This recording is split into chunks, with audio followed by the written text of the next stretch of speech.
et sans être menacé de la violence. Je remercie M. Jancha de son exposé et je vais maintenant donner la parole à Madame Ghada Fativali qui est avec nous par vidéoconférence.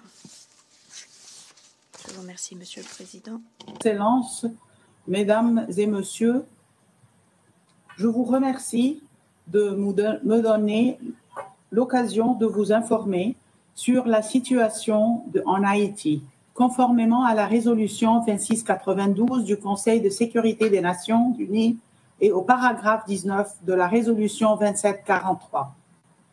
Aujourd'hui, je vous présente les conclusions du 8e rapport de l'ONUDC à ce Conseil, couvrant les développements survenus entre mars et juin 2025.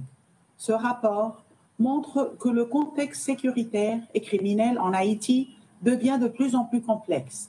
Ce qui était déjà une situation grave est en train de dégénérer davantage.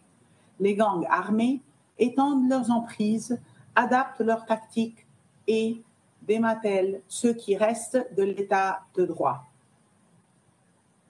Tandis que le peuple haïtien continue de subir les conséquences. Excellencies. Excellence. Depuis notre dernier exposé, des groupes criminels organisés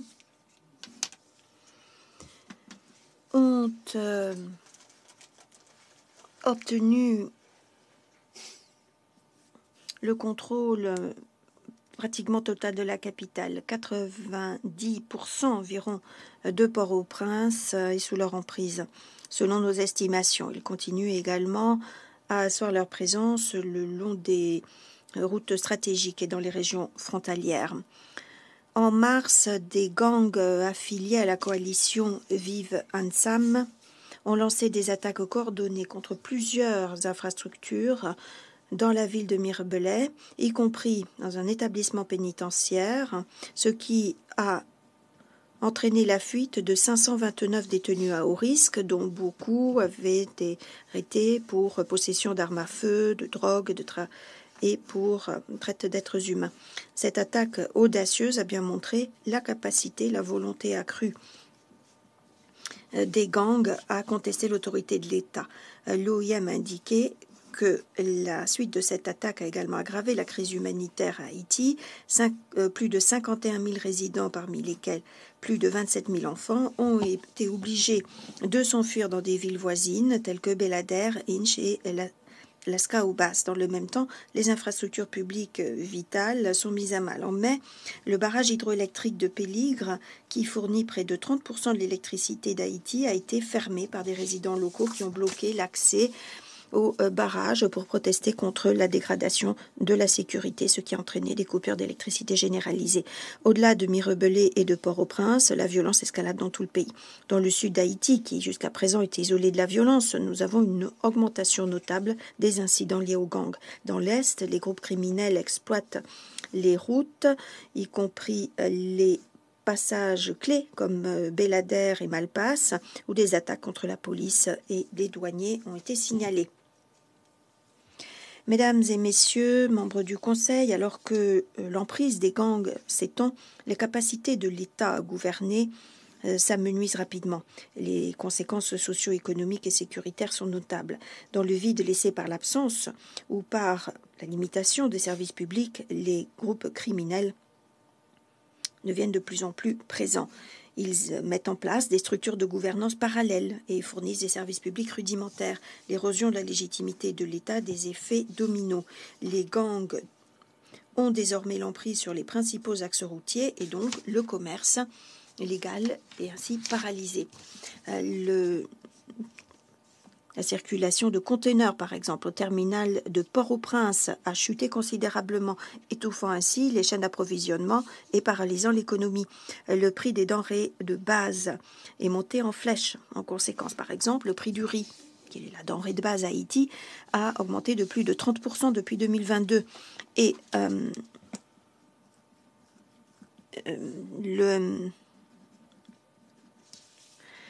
les combustibles nécessaires pour cuisiner se vend maintenant à $5 environ pour 3 litres sur le marché noir. Ces conditions aggravent déjà la sécurité et les besoins humanitaires déjà mis à mal. En outre, nous assistons à une augmentation croissante des activités des sociétés de sécurité privées, des groupes d'autodéfense. Certains sont motivés par l'urgence de protéger les communautés, mais beaucoup ne respectent pas la loi et dans certains cas, ils sont complices des gangs et agissent de façon extrajudiciaire. Tous ces acteurs demandent de plus en plus d'armes et donc nous avons une augmentation de la demande d'armes au niveau militaire, ce qui entraîne des marchés illicites et ce qui augmente le risque de détournement d'armes licites et d'éléments criminels. Nous assistons aussi à une augmentation de l'utilisation de drones par les groupes criminels et par les autorités chargées de l'application des lois. Les gangs utilisent les drones pour la surveillance depuis plus d'1 an, en particulier pour suivre de près les mouvements de la police et pour sécuriser les zones qu'ils contrôlent.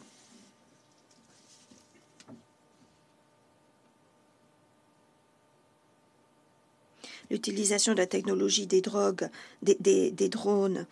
dans les zones civiles peuplées entraîne des préoccupations croissantes quant à l'absence de cadre juridique et opérationnel et de garantie. Dans le même temps, la détérioration générale de l'économie et de la sécurité à Port-au-Prince continue d'attiser une augmentation des violations des droits humains. Les rapports font de plus en plus état d'exploitation sexuelle contre les femmes et les filles, notamment pour les femmes et les filles qui risquent d'être déportés ou se trouvent dans des zones contrôlées par les gangs. Nous sommes encore plus préoccupés aussi par les allégations de traite de personnes pour leur prélever des organes. En mai, la police haïtienne a pris d'assaut un établissement médical à Pétionville, un centre médical qui visiblement s'adonnait à ce commerce illicite d'organes. Et c'est déjà également le cas dans un hôpital du nord d'Haïti. Ces cas doivent faire l'objet d'enquêtes urgentes, impartiales et transparentes. Les établissements médicaux soupçonnés de complicité doivent rendre des comptes. Malgré la complexité des défis, les autorités haïtiennes ont pris des mesures encourageantes durant la période visée par le rapport, notamment luttant contre la corruption et le trafic d'armes. Le ministère de la Justice a décidé de geler les comptes bancaires d'individus étant sur la liste des sanctions. Je me félicite du décret récent portant création de 2 pôles judiciaires spécialisés pour engager des poursuites dans le cadre de délits financiers complexes, de corruption et de cas de violence sexuelle. Ces institutions doivent pouvoir maintenant fonctionner sans retard et elles doivent être renforcées grâce à des efforts internationaux coordonnés pour avoir les ressources nécessaires.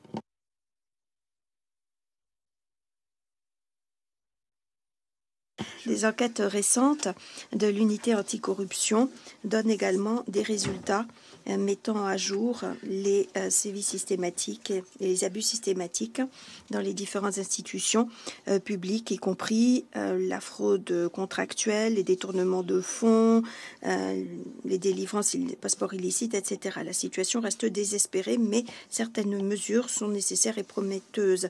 Le soutien international doit être accru avec des mécanismes anticorruption et financiers, y compris la numérisation des systèmes de gouvernement, des systèmes publics, la mise en place de partenariats d'enquête internationale pour lutter contre la corruption.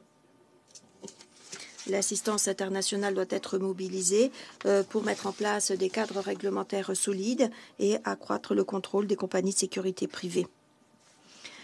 Le renforcement des capacités de renseignement dans le domaine pénal est essentiel pour que les autorités judiciaires haïtiennes puissent réagir comme il se doit à la violence et l'instabilité causées par le crime organisé. Une action internationale de lutte contre le crime organisé, y compris par la désignation ou l'inscription sur les listes des gangs Grande Griffe et Vive Azam, doit également être assurée. Et il faut éviter toute suspension des services essentiels, y compris de l'aide humanitaire dans les territoires contrôlés par les gangs. Excellence, l'ONUDC continue d'apporter son aide sur le terrain avec nos homologues haïtiens pour établir la sécurité et l'état de droit. Je souligne en particulier l'importance cruciale de notre travail en matière de sécurité aux frontières et maritimes.